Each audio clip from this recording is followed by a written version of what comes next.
नमस्कार, मी डॉक्टर हिरालाल पवार, हृदयरोगतज्ञ, नाशिक। कालच एक घटना घडली। माझ्या हॉस्पिटलला एक पेशंट रेफर झाला होता आणि जनरल प्रॅक्टिशनरनी माझ्याकडे पहिले ईसीजी पाठवला होता आणि त्या ईसीजी मध्ये त्याला एक मेजर हार्ट अटॅक वालेला होता आणि तो हार्डली एक 3-4 किलोमीटर माझ्या हॉस्पिटलपासून असेल। परंतु माझ्या हॉस्पिटलला ज्यावेळेस तो पोहोचला त्यावेळेस तो पेशंट कार्डियक अरेस्टमध्ये होता, ब्रॉड डेड होता। आम्ही त्याच्यावर ईसीजी केला, बरेच प्रयत्न केले, पण वी कुड नॉट रिवाइव्ह हिम। आणि त्यावेळेस मी नातेवाईकांशी चर्चा केली तर त्यांनी सांगितलं की साधारणतः एक 1 किलोमीटर तुमचं हॉस्पिटल असेल त्यावेळेस आमचा पेशंट बोलणं बंद झालं, परंतु पेशंट रिस्पॉन्स करत नव्हता। मला असं वाटतं की जर त्या प्रसंगी त्या नातेवाईकांनी जर त्याला प्रॉपर सीपीआर दिला असता आणि माझ्या हॉस्पिटलपर्यंत जर पोहोचवला असतं तर नक्कीच आपण त्याचा जीव वाचवू शकलो असतो आणि त्याच उद्देशाने आजचा मी हा व्हिडिओ बनवत आहे। सडन कार्डियक अरेस्ट म्हणजे जो माणूस आधी नॉर्मल असतो आणि अचानक कोलॅप्स होतो आणि अशा व्यक्तीला जर आपण योग्य प्रकारे योग्य गाईडलाईन प्रमाणे जर सीपीआर दिला तर नक्कीच आपण त्याचा जीव वाचवण्यात यशस्वी होऊ शकतो।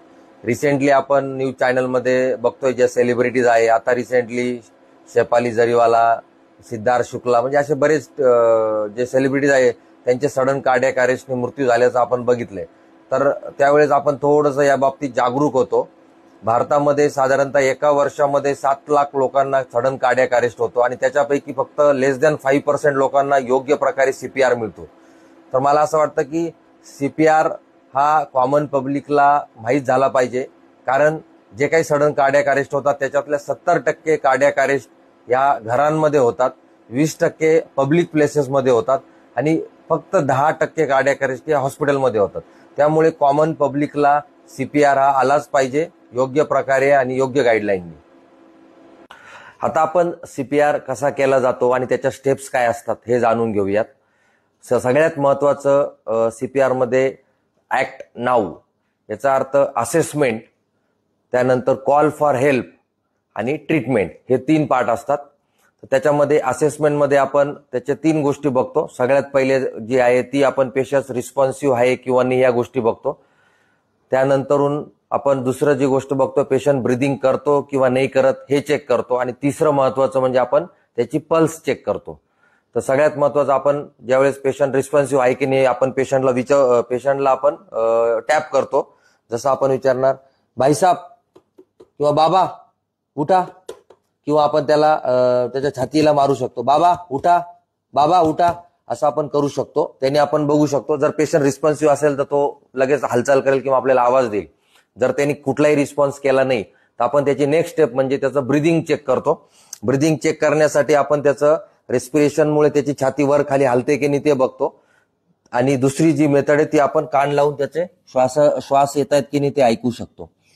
त्यानंतरून तिसरं महत्त्वाचा जो पार्ट आहे त्याच्यामध्ये आपण चेक पल्सेस, तर आपण त्याच्या पेरिफेरल पल्सेस चेक करू शकतो, ज्या रेडियल आर्टरीच्या पल्सेस असतात, किंवा बऱ्याच वेळेला बीपी लो झाल्यामुळे बऱ्याच वेळेला पल्सेस इतक्या लागत नाही, अशा वेळेस आपण त्याच्या सेंट्रल पल्सेस त्याच्यामध्ये कॅरोटिड, तर आपण ही जी इथली थायरॉइडची जागा असते त्याच्या बाजूला जर आपण 2 बोटं गेलो आणि तिथे जर आपण बोट ठेवलं तर आपल्याला तिथे पल्स लागते आणि सिमिलरली इकडे राईट साईडला, तर याने आपण त्याची पल्स चेक करू शकतो। तर ह्या 3 गोष्टी चेक करणं अत्यंत महत्त्वाचं आहे आणि हे सगळं स्पीडली व्हायला हवं, त्याच्यात बिलकुल वेळ नको जायला।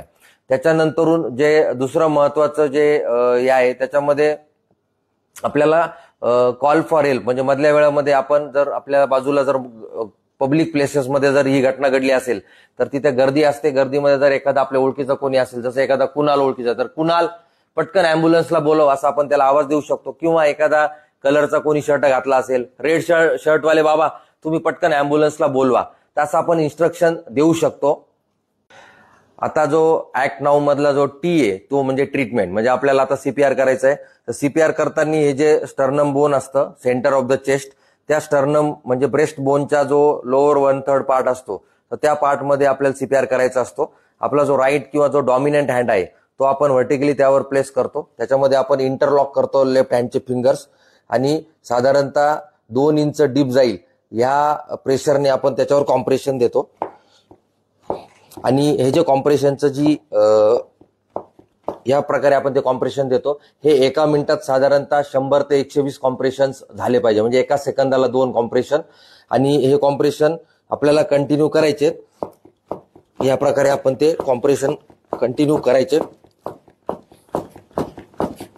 आता या कॉम्प्रेशनमुळे काय होतं की ज्यावेळेस आपण कॉम्प्रेशन देतोय त्यावेळेस हार्टमधनं ब्लड पंप होतंय आणि पेशंटच्या ब्रेन, किडनी आणि वेगवेगळ्या अवयवाला रक्त भेटतं. आणि ज्यावेळेस आपण कॉम्प्रेशन रिलीज करतो त्यावेळेस त्याच्या पायाकडनं, हाताकडनं वगैरे सगळं ब्लड हार्टमध्ये रिफिल होते. आणि ह्या गोष्टींमुळे काय होतं की पेशंटचं न्यूरोलॉजी, किडनी वगैरे या सगळ्या ऑर्गन्सवर फंक्शनिंग राहतात, त्याला प्रॉब्लेम येत नाही. तर हे असं सीपीआर करताना आपल्याला साधारणतः 2 मिनिटानंतर आपण थकू शकतो. तर अशा वेळेस आपण हेल्प म्हणून ज्याला कोणाला सीपीआर येत असेल तर त्याची आपण मदत घेऊ शकतो आणि थोडी रेस्ट घेऊन आपण पुन्हा सीपीआर करू शकतो. आता तिसरं महत्वाची गोष्ट आहे की बऱ्याच वेळेला ब्रिदिंगचा पण एक कॉम्पोनंट असतो, त्यामुळे आपण 30 कॉम्प्रेशन नंतरून पेशंटला ब्रिदिंग देऊ शकतो. बऱ्याच वेळेला कोविड नंतरून बरेचसे इश्यूज झाले होते, त्यामुळे ब्रिदिंग जरी नाही केलं आपण किंवा तुम्हाला जर कम्फर्ट वाटत नसेल ब्रिदिंग द्यायला पेशंटला, आपण माउथ टू माउथ ब्रिदिंग देऊ शकतो या प्रकारचं. परंतु जर आपल्याला कम्फर्ट लेवल वाटत नसेल तर तुम्ही सीपीआर कंटिन्यू केलं तरी चालू शकतं. आणि सीपीआर कधीपर्यंत कंटिन्यू करायचं? जोपर्यंत तुम्हाला अँब्युलन्सची हेल्प मिळत नाहीये किंवा जर कुठे पब्लिक प्लेसमध्ये ही घटना झाली असेल आणि तिथे ऑटोमॅटेड डिफिब्रिलेटर्स अवेलेबल होत नसेल तर तोपर्यंत आपल्याला सीपीआर हा कंटिन्यू करायचा आहे. आणि एकदा पेशंट अँब्युलन्समध्ये आल्यानंतर आपण कार्डियाक किंवा जी कुठली टीम असेल अँब्युलन्स मधली त्यांच्याकडे आपण पेशंट हँडओव्हर करू शकतो किंवा हॉस्पिटलवर. तर ही जी सीपीआरची माहिती मी शेअर केली आहे ही प्रत्येकाने जर आपल्या फेसबुक पोस्टला शेअर केली तर आपण मॅक्झिमम लोकांपर्यंत ही माहिती पोहोचवू शकतो. आणि जर तुम्हाला सीपीआर बद्दल काही प्रश्न असतील तर तुम्ही कॉमेंट बॉक्समध्ये विचारू शकता. धन्यवाद.